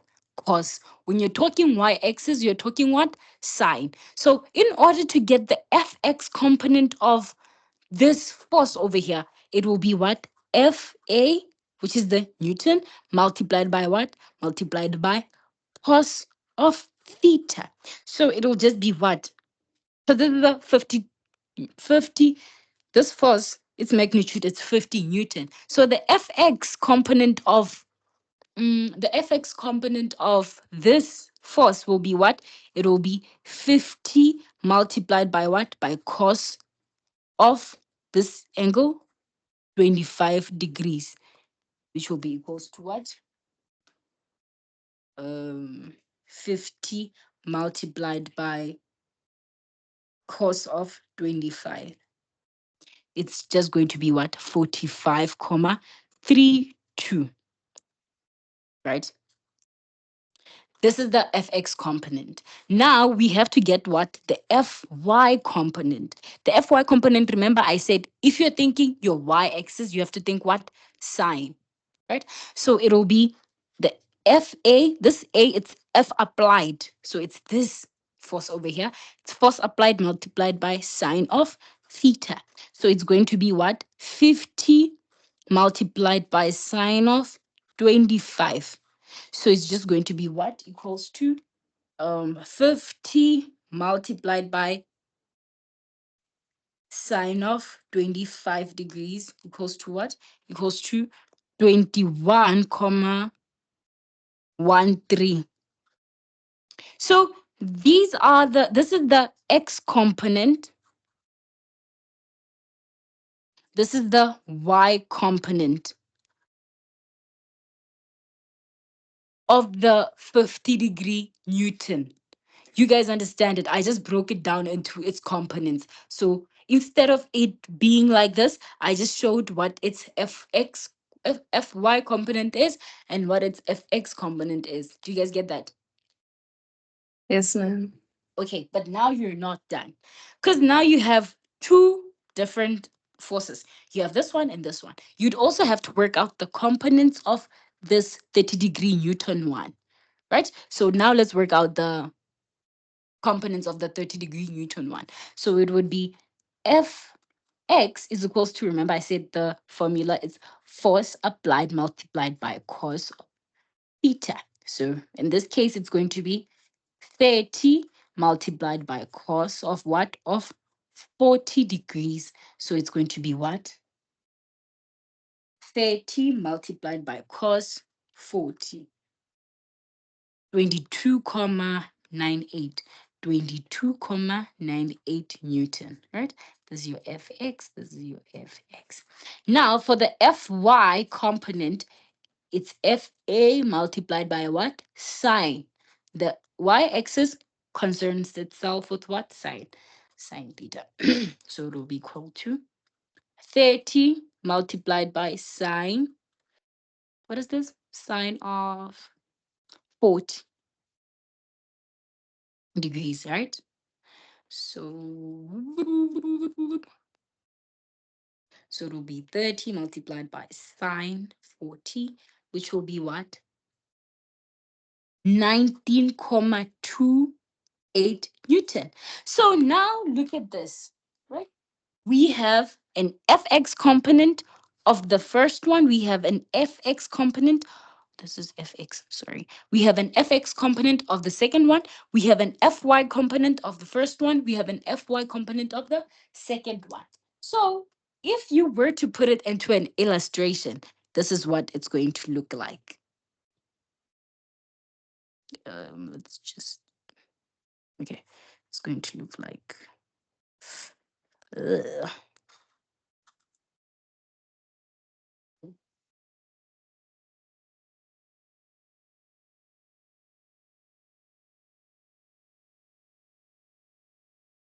Okay. So it's going to be fx of the second one, and now we have fx of the first one, right? And then for the y's, we will just have let me just take them down. Even no, let me take them upward. It's just that I'm looking at the fact that I don't have space here. But whatever. It'll be fy1 fy2. So now, can you see what we just did? We broke these down into components, into fx and fy. And then we added the fx and the fy along, right? Because what do we want? We want to have the resultant vector. This is the fr. How can we do that? We can just say the fx total. What will it be? It's going to be the x of the first one, which is 22,98 Newton, right? Plus 45,32 Newton, which will just be 22,98 plus 45,32. It's 68,3, right? So which means the whole x-axis, what will it be? It will be this 68 Newton. So it will be 68 Newton, right? Now let's go to the fy total. Um, it's just going to be, it's going to be 19,28 plus 21,13, which is going to be equals to what? This 19,2. This is Newton. This is Newton as well. This 19,28 Newton plus 21,13. So it's going to be 19,28 plus 21,13, which is going to be equals to 40,41 Newton. So can you guys see that the total of the f axis, it's 68. The total of the fy is, what will it be? 40,41. Now, the most perfect thing, this is what? A right angle triangle. And we have our fx, we also have our fy. We can just utilize what? The Pythagoras theorem, right? So we're going to say fr squared equals to x squared plus y squared. So fr squared will just be equals to what? 68 squared plus what is the fy total? 40,41 all squared. So fr squared will just be what? Let me punch it into the calculator. It'll be 68 squared plus 40,41 squared. It's giving me 6,256,97. But remember, But remember, we're not looking for the square. So we introduce what? The square root in order to be able to get the FR. So our FR will be what? Put this answer into a square root. It will just give you 79, comma 1 Newton. So the magnitude of your FR will be what? 71, comma 9 Newton. But remember, by just getting the magnitude, you're not done because you also need to get the direction. So it would look like this.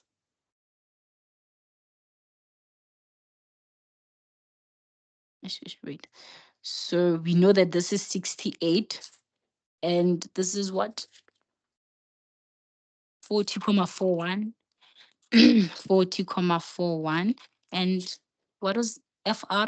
79,1. So this is 79,1, right? Newton. That's the magnitude of the FR, right? 79,1. But we need to get the direction. And how do you get the direction?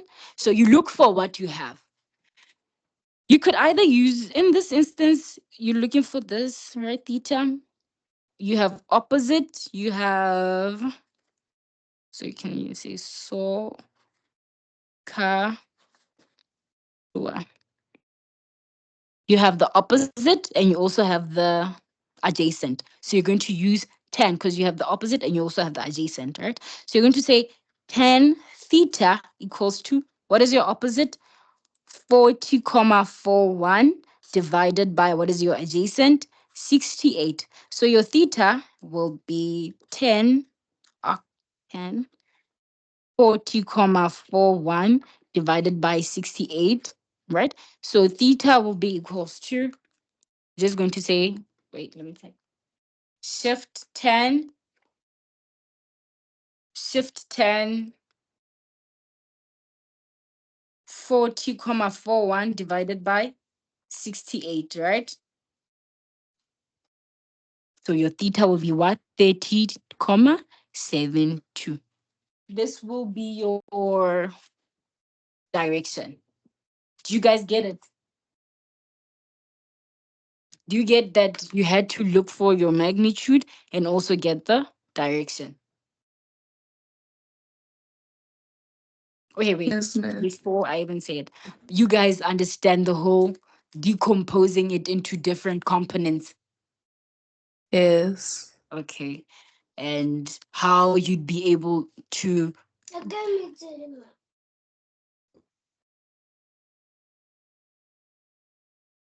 how you'd be able to add them into like into to get your fx total and your fy total so that you can get your resultant vector.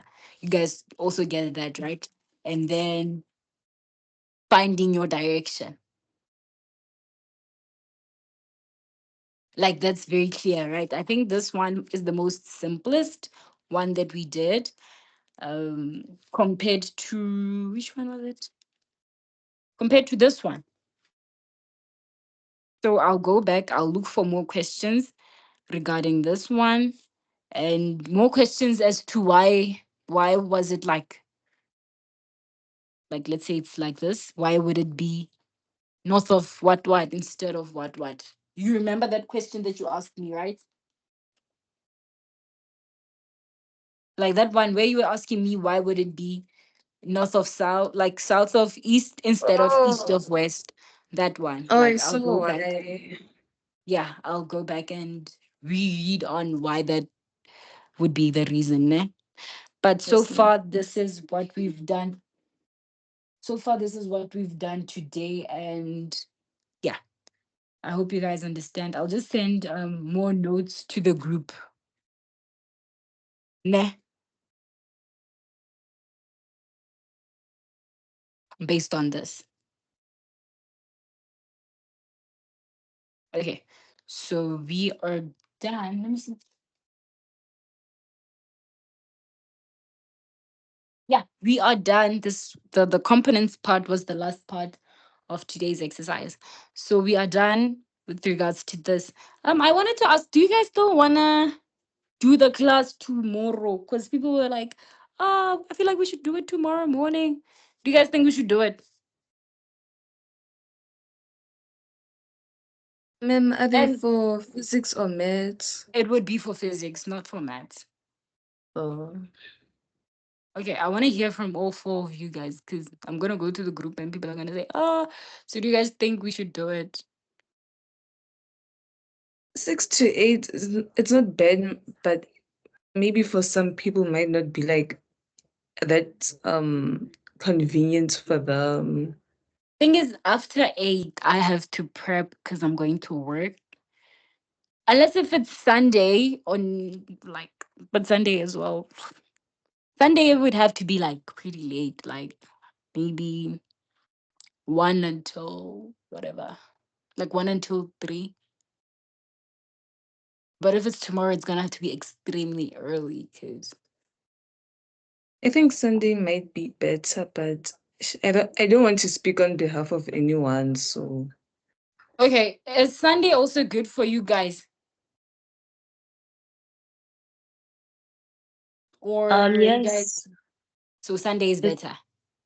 yes, ma'am. Okay, then let's do Sunday afternoon. I'll just tell you guys what time, ne?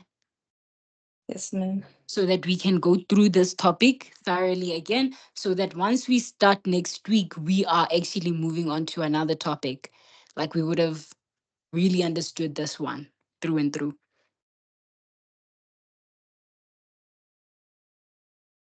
Ne? Yes, ma'am. Okay. Shut. Thank you. Thank you for joining me, ne? Thank you very much, guys.